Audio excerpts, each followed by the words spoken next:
Well, we've seen the lighter side of Pastor Steve. We've seen the serious side of Pastor Steve. And nobody knows Pastor Steve more than the members of this panel that are right up here. What I'd like to do is we've got a video put together of a lot of these panel members, the closest people to Pastor Steve, some of his inner circle, the inner sanctum, and they're going to tell all the secrets, the funny side, the serious side. We would like you to listen to this. And production manager Robbie, roll the video. One memory I have of Dad, he was always kind of a prankster. He liked to joke around. So we were going on this family vacation to the mountains to Pigeon Forge, and it was for Christmas. So we get into Pigeon Forge on Christmas Eve, and we knew the next day, Christmas Day, everything was going to be closed, right? So we had to go to the grocery store before it closed so we could get bread and stuff for sandwiches. Y'all remember this, maybe? Okay. I vaguely do, vaguely. We had to get bread and stuff and milk and cereal and stuff so we'd have something to eat on Christmas Day. So we get to the grocery store, and Dad, he's just being his funny little silly self, and we had filled the buggy up with stuff, and then I'm standing off to the side, and he picks up a pack of ham, and he goes to throw it to me, like, here, catch, and I missed, and it slid all the way up under, like, the little freezer thing, and he kind of got, I don't know if he got embarrassed or he just wanted to look like it was my fault. So he hurried up and grabbed a buggy and turned around and walked off really fast and left me stand there, and it wasn't our buggy. The lady's like, sir, that's my buggy. It was really funny. He's always funny. That's one of the reasons we're doing this is because y'all only see him from the pulpit and y'all don't see the real him, and he's hilarious. He's so funny. There was this other time that him and some of the leaders and friends of his from the church, they went to go out to dinner to, I think, patio show. Yeah, home and patio show. And so they left us, we were kind of young teenagers, 13, 14. They left us at home alone. So it's dark, but we feel like we're brave enough. We go out to the trampoline, and we're jumping on the trampoline, and we have a privacy fence up. And my parents and their friends get home earlier than expected. And while we're on the trampoline, we hear this banging on the privacy fence, right? And so we scream and run into the house. But then there was also that squealing, screeching noise. Yes, all of a sudden. yes. They were like, Yes, some like wild animal noise. So we run into the house really, really scared. We lock all the doors. Then next thing we know, there's banging on the doors and windows. The doors and the windows, and just like somebody's trying to get in, and we were so scared. We were freaking out, and we were screaming and screaming, and then somebody called us, and one of them called us. Mom. Yeah. I'm pretty sure it was Mom called us. And she was like, what are y'all doing? Like it was nothing. And we're like, we know that's y'all. If that's not y'all, you better tell us right now, because we've got Dad's shotgun. What are you talking about? That was your BB gun, Gabby. It really was. That was even funnier.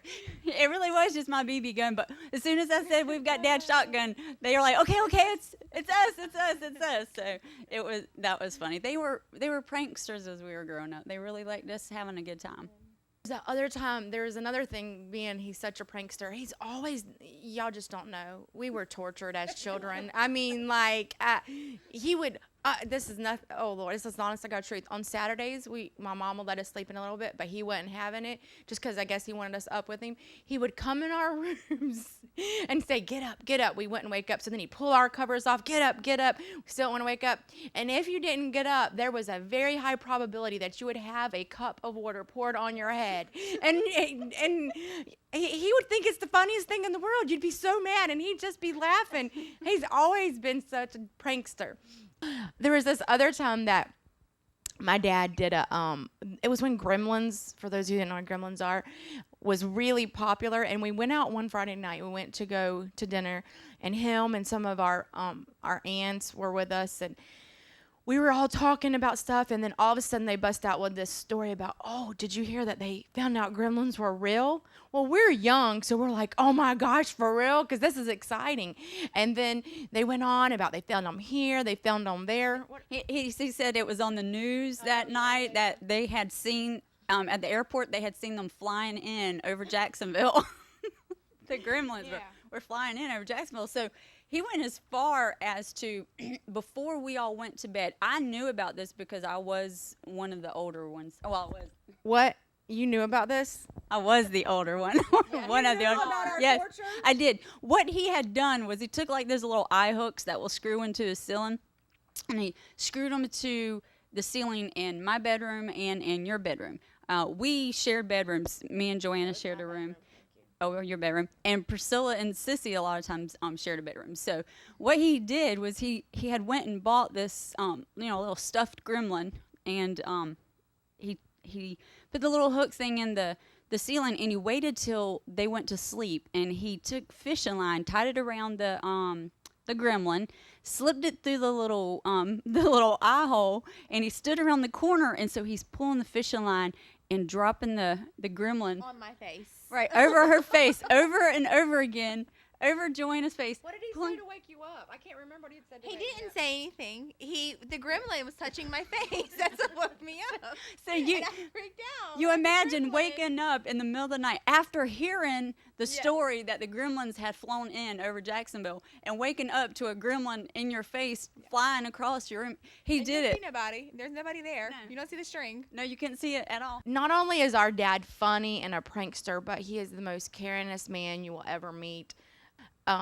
There are so many times that we will be sitting down for Thanksgiving dinner, or we'll be sitting down for family time, and he'll get a phone call, he'll get a text that one of y'all are in the hospital or going through a storm, and he doesn't bat an eye. He says, I'll be back, and he's up and gone, and he may be gone for hours, but it's because he cares for so many other people.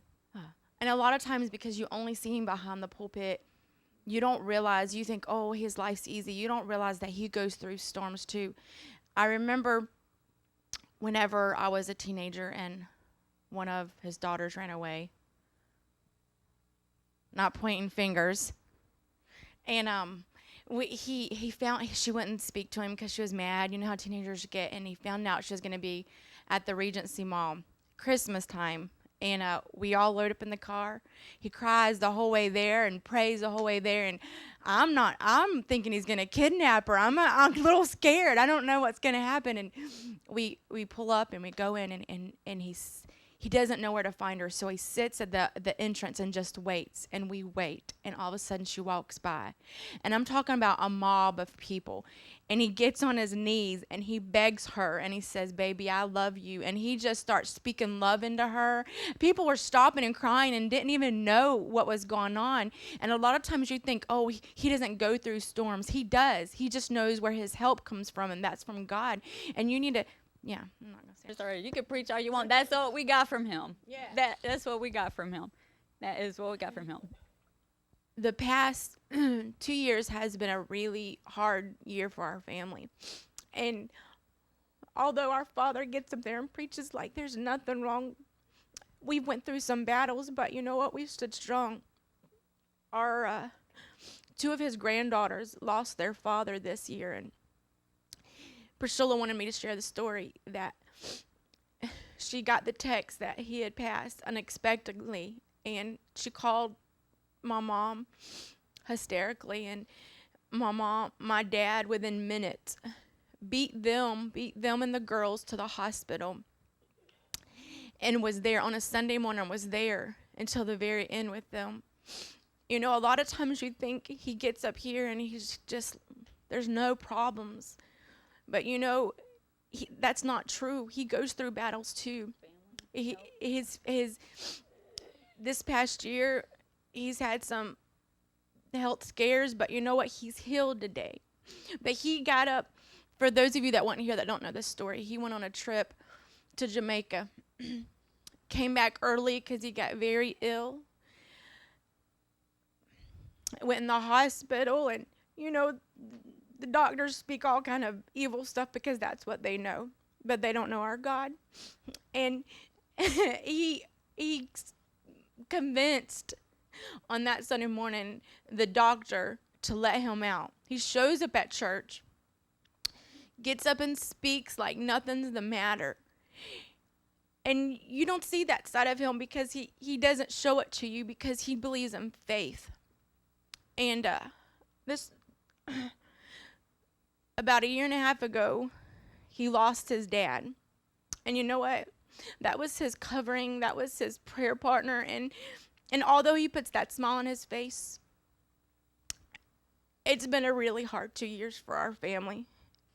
No, it has been a really tough past 2 years for our family, from Papa to Mom's, where the doctor tried to say she had stomach cancer and breast cancer. They tried to say Dad had a heart attack. They tried, your kids lost their dad. That what we're just trying to say is that our family is not a perfect family. Not I don't mean in a morally kind of way. I mean, we go through the same type of trials and troubles that you do. But we believe God, and we stand on his word, and we stand with my dad, and we lift him up when he goes through troubles. He gets up here and he encourages you when you're going through stuff. No one very gonna will. He's going through something just as bad or worse than what you may be going through, but he would never tell you. He would hold his head up high and tell you how big God is and how God can solve your situation. And that's the kind of man he is, and that's the kind of man I want as my pastor. And I'm proud to call him my dad. And our mom. What can we say about her? Our dad is our rock, and so is our mom. Our mom, she loves you guys like you wouldn't believe. I'll call her, and what are you doing? I'm just up praying for so-and-so. And, she may be quiet, but that woman's a firecracker. She honestly will get up in the middle of the night and pray for y'all. And this year, when Dad wasn't doing well and wasn't feeling good, she stood by him, and I heard her preaching faith, because that's one thing that Dad instilled in all of us. He instilled that faith. And today our topic is we're still standing. And because of you, Dad, because of you, Mom, we're still standing. There was a time in our life that we were at the bottom, but because of what y'all instilled in us, we rose up and said, you know what? We know what we're called to do. And there may be those of you out there that your children are running from God, but you stand and they will watch you. And because you stand, and one day they will stand up and say, because you stood, now they're standing.